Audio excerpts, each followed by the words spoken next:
அப்படி நீங்க யாரை ரிலீஸ் பண்ண முடியுங்கும்போது, ஆர்ஆர் தரப்புல இருந்து 2 பேர் மேல டம்முன்னு மண்டையில கை வைக்க போறாங்க. யாரு மண்டையில அப்படின்னா, இந்த பக்கம் வந்து மஹீஷ் தீக்ஷனா மண்டை, இந்த பக்கம் வனிந்து அசரங்கா மண்டை. 2 மண்டையும் வந்து நம்ம டீம்ல வந்து ஸ்பின்னருங்க அஸ்வினும், யுஸ்வேந்திர சஹாலும் சேர்ந்து வெளு வெளுத்துட்டு இருந்தாங்க. 2 பேருக்கு பதிலா வந்து இந்த 2 பேரும் நம்மள வந்து பொல பொலன்னு பொளந்துட்டு இருக்காங்க. ஆப்போசிட் டீம் வந்து ஒரு அடியும் நகர விடாம பண்ணுங்கடா அப்படின்னு சொன்னா, நம்ம டீமை இங்கேயே போட்டு லாக் பண்ணிடுறானுங்க.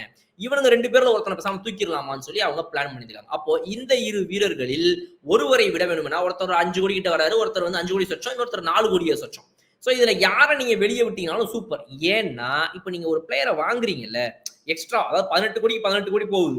எக்ஸ்ட்ராவா ஒரு பிளேயர் இவங்க வாங்குறாங்கல்ல, அந்த எக்ஸ்ட்ரா பிளேயருக்கு நீங்க துட்டு யாரு கொடுப்பான் அப்படிங்கிற மாதிரி ஒரு பிரச்சனையும் வருது. அப்போ நீங்க இங்கிருந்து அங்க மாத்துறீங்க அப்படின்னா 2.4 கோடி ரூபாய்க்கு வாங்கப்பட்ட சாம் கரன் இங்கே உள்ளே வருகிறார் என்றால் உங்ககிட்ட அதுக்கான அமௌண்ட் எங்க சார் இருக்குது?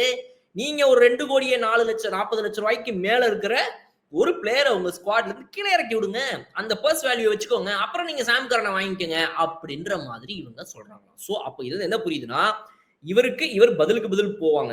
கரனும் ஐ மீன் ஜடேஜாவும் சாம்சனும் இவரை வந்து கேஷ் டீலா வாங்குறாங்க போல. அப்போ நம்ம சாம் கரனை வந்துட்டு கேஷா எக்ஸ்ட்ரா அமௌண்ட் கொடுத்து நான் வாங்கிடுறேன், நான் வெறும் 17 கோடி ரூபாய் பிளேயர் கொடுப்பேன், நீங்க இந்த 2 பிளேயர் அப்படியே கொடுத்துடணுன்ற மாதிரி பேச்சு போல இருக்கு. மேபி இது வந்துட்டு கேஷ் டீலா இருந்திருக்கலாம்.